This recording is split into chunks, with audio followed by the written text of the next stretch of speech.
नमस्कार दोस्तों, क्राइम तक में आपका स्वागत है। बात करते हैं निदा खान वाले मामले की। आपको बता दूं, इंटरिम रिलीफ अभी नहीं मिला है।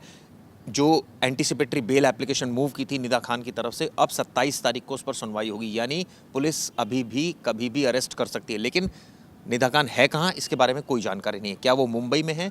उसने अर्जी दाखिल की थी जिसमें उसने कहा था वो प्रेग्नेंट है, तमाम बातें कही थी। इसी ग्राउंड पर उसको रिलीफ चाहिए था। लेकिन अब मुझे लग रहा है कि पुलिस के पास पावर है उसको अरेस्ट करने की। लेकिन सबसे बड़ा अपडेट एक और आ रहा है। कंपनी की तरफ से एक ऑफिशियल मेल आया है जिसमें कहा गया है कि वो एचआर है ही नहीं। बार बार ये कहा जा रहा है कि वो एचआर हेड है, वो एचआर नहीं है, वो एम्प्लॉय है। इसके अलावा इस मामले में पुलिस की एफआईआर भी बहुत क्लियर कट आ गई है सामने। उसमें ये कहा गया है कि धार्मिक भावनाओं के साथ छेड़छाड़ की, यानी धर्म पर टिप्पणियां की।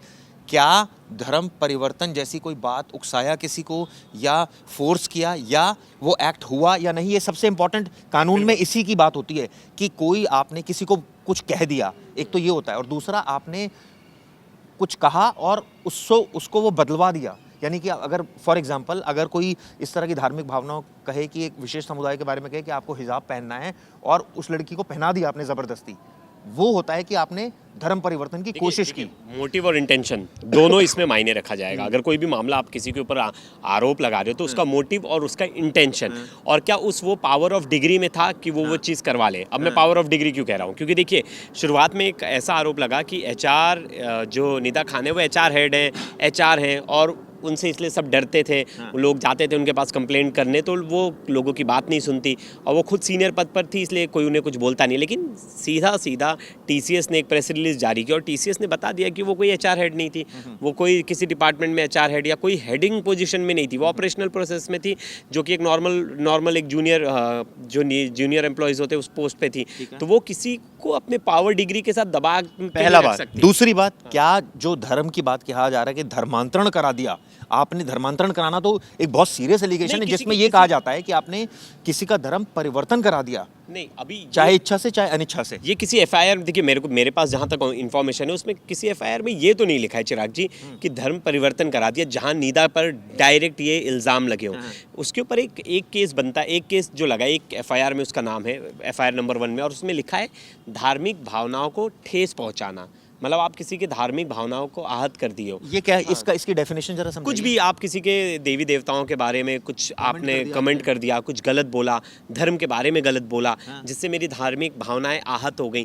कोर्ट डिसाइड करेगा कि जो बताया जा रहा है उसकी डिग्री कितनी है, कोर्ट डिसाइड करेगी। मुझे लगता है अभी शुरुआत में इतना बोलना तो मुझे लगता है नहीं, तो फिर ये अगर हम इसको धर्मांतरण से जोड़ें तो ये तो दोनों अलग अलग बातें हो गई ना। एक होता है कि आपने धर्म पर टिप्पणी कर दी, एक हो गया कि आपने धर्म परिवर्तन कराने के लिए उसकी इच्छा के विरुद्ध आपने वो काम किया। बिल्कुल, ये धर्मांतरण का तो अभी शुरुआत में मामला नजर ही नहीं आ रहा है, बिल्कुल भी नहीं नजर आ रहा है, जो साफ है। और देखिए उनके वकील ने भी कहा कि उन लोग की आपस में ग्रुप्स में बात होती थी, व्हाट्सएप चैट्स हैं, सब आपस में अच्छे से बात करते थे, सब आपस में हंसी मजाक सब कुछ करते थे। कोर्ट्स में वो एविडेंस वो प्रूफ करेंगे कि देखिए इनके ऑफिस का माहौल कैसा था, उनके ग्रुप्स के चैट्स देख लीजिए, सब कुछ देख लीजिए, उनकी कॉल रिकॉर्डिंग्स देख लीजिए। देखिए मामला ये हो सकता है कि कोई एक मैं पढ़ रहा था एफआईआर जिसमें भद्दे मजाक जरूर हो रहे हैं। ये तो मैं मान रहा हूँ कि किसी ने भद्दे मजाक एज ए एम्प्लॉय। लड़कियों, वो छेड़छाड़ वाले मामले लगे ना, लड़कों पे लगे हैं छेड़छाड़ वाले मामले। वो जो कमेंट्स कर रहे हैं उनमें मैंने बस जितने भी एफआईआर के जो केसेस पढ़े उसमें जो लड़के हैं उन पर लड़कियों ने जो आरोप लगाया वो छेड़खानी का लगाया, और डबल मीनिंग बातें बोलने का लगाया है। एक मैं चैट पढ़ रहा था उसमें फल को लेकर डबल मीनिंग बातें की गई। कहने का मतलब ये है सीधा कि ये जो आरोप है ये धर्मांतरण से जुड़ा हुआ नहीं है। हाँ, अब धर्मांतरण से जुड़ा होता तो ऐसा होता कि आप ज़बरदस्ती किसी को उकसा रहे हो, ज़बरदस्ती किसी पे प्रेशर बना रहे हो कि आप अपने धर्म को छोड़ के हमारे धर्म में आइए, हमारे धर्म की चीज़ें कीजिए, तो वहाँ बनता है। लेकिन यहाँ तो ऐसा कोई चीज़ अभी नज़र नहीं आ रही, एफआईआर में भी नज़र नहीं आ रही। एसआईटी बैठ गई है, तीन दिन हो गया, तीसरा दिन। तो जो कानूनविद है उनसे मेरी बात हुई, उनका कहना है कि धर्मांतरण वो होता है कि उसकी अनिच्छा के विरुद्ध आपने कोई कार्य करवा दिया उससे। यहाँ तो एक्ट ही नहीं हो रहा है, यहाँ तो अनिच्छा की, तो अगर कोशिश हो सकती है कि आपने कोशिश की उसका धर्म परिवर्तन कराने की, लेकिन कई बार होता है वो विरोध कर देगी। लेकिन इस केस में तो ये इससे पहली वाली स्टेज है जिसमें लड़कों पर तो आरोप छेड़छाड़ के है। निदा खान की अगर बात करें तो धार्मिक भावनाएं आहत करने की, वो धार्मिक भावना जैसे आपने शुरुआत में कहा, वो ये भी हो सकता है आप कमेंट कर रहे हैं उनके धर्म के बारे में, तमाम कुछ भी बोल रहे हो।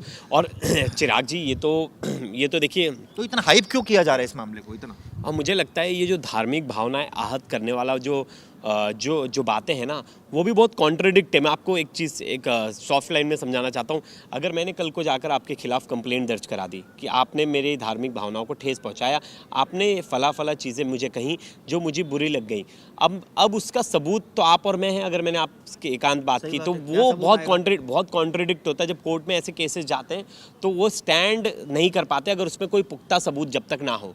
और अगर पता चला आप और मैं नॉर्मल चैट्स में बात कर रहे हैं कि कैसे हो चिराग भाई, आप बोल रहे हो बढ़िया हूँ, कल क्या खाने लाओगे, और मैं दूसरी तरफ कह रहा हूँ कि सेम डे आपने मुझ पर इस तरह के अभद्र कमेंट किए, आपने मेरे धर्म को लेकर अभद्र कमेंट किए, तो वो कहीं स्टैंड नहीं करता। तो ये सब बहुत स्टार्टिंग फेज में मीडिया में और बाकी जगहों पर ये सब चीज़ों पे बहुत हाइप करके चर्चा हो सकती है। हाइप किया पुलिस क्यों? हाँ, लेकिन जब ये फॉर एग्जाम्पल कल को करेगा केस आगे कोर्ट में, ये ज़्यादा इस तरह के केस स्टैंड नहीं कर पाते जहां वोकली। अब देखिए टीसीएस की तरफ से एक और बात कही गई कि कहीं भी रिटर्न कंप्लेंट नहीं है पॉस कमेटी को, और जितनी भी कंपनीज है हर किसी को पता है, हर एम्प्लॉयज़ को पता है कि अगर आपको पॉज की कंप्लेंट है तो आपको मेल करना पड़ेगा, आपको बताना पड़ेगा, आपको लिखित कंप्लेंट देनी पड़ेगी। ओरल से पहले कोई लिखित कंप्लेंट किसी ने दी सीधा पुलिस में? नहीं, कोई लिखित कंप्लेंट नहीं हुई है। पुलिस में देखिए क्यों इतने एम्प्लॉय वहाँ काम कर रहे हैं, वहाँ जो भी प्रोडक्ट या कहे कि जो भी आप ऐसा कह सकते हो। देखिए दो चीज़ होती है, एक होता है ग्रुपिज्म हो सकता है, और ग्रुपिज्म क्या पता ग्रुपिज्म धर्म देख के बनाया गया हो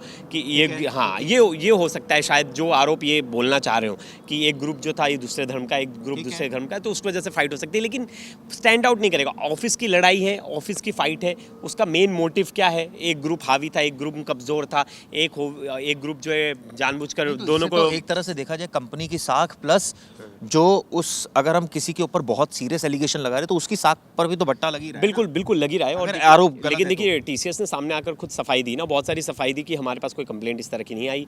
हाँ, और हमने बाकायदा उन्होंने उनके बारे में भी बता दिया, जिसे मास्टरमाइंड बोला जा रहा था जिस लड़की को, निदा खान को, वो मास्टरमाइंड अब कहाँ से रहेगी जब उसका नाम ही एक केस में जुड़ा हुआ है और एक ही केस में उसके बारे में बताया जा रहा है, एचआर भी नहीं थी।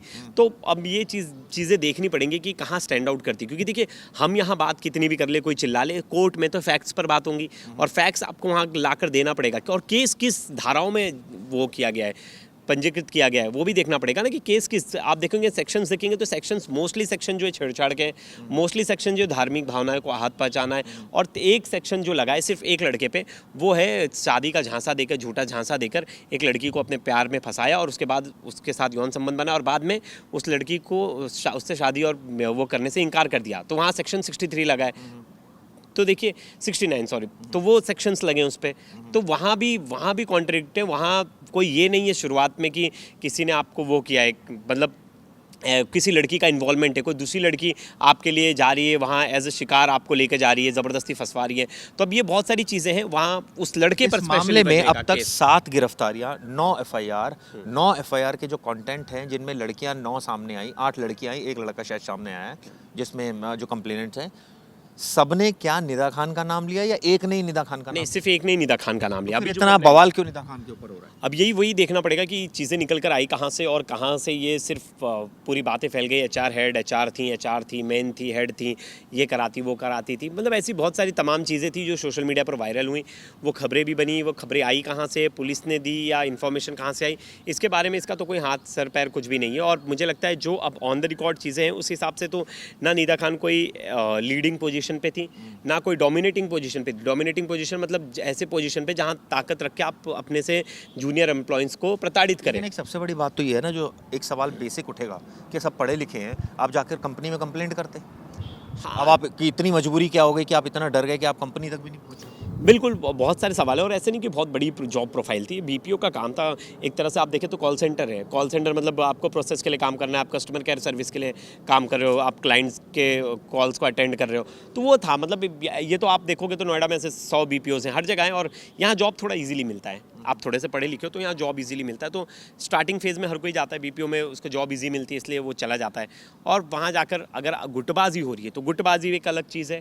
और अगर कोई धर्म परिवर्तन और जो जिहाद वगैरह जो तमाम चीज़ें बोली जा रही हैं उसके लिए आपको पुख्ता सबूत देने पड़ेंगे। और जो हाल फिलहाल में चीज़ें निकल कर आ रही हैं उसमें तो केस, उनके वकील ने कहा कि इसमें तो केस उल्टा पड़ जाएगा कि आप कैसे बोल रहे हो मेरे क्लाइंट को, मेरे क्लाइंट के ऊपर तो ये चीज़ें है ही नहीं, बैठ ही नहीं रही, आप लोग क्यों इस चीज़ को बोल रहे हो मास्टरमाइंड है, जबकि नाम ही नहीं है। आगे आने वाले दिनों में क्या होगा कार्रवाई, क्योंकि जो एलिगेशंस लगाए जा रहे हैं, ये कहा जा रहा है मास्टरमाइंड है, लेकिन अब क्लियर हो गया वो एचआर हेड नहीं है। ये भी क्लियर हो गया है कि इस मामले में उसका जो एक रोल है वो यही है कि उसने धार्मिक भावनाएं भड़काई। वो किस सेंस में भड़काई, क्या वर्बली कुछ बोला, ये सारी ऐसी चीज़ें जो इन्वेस्टिगेशन के बाद बात सामने आएगी। ये वीडियो को इसलिए बताइएगा। धन्यवाद।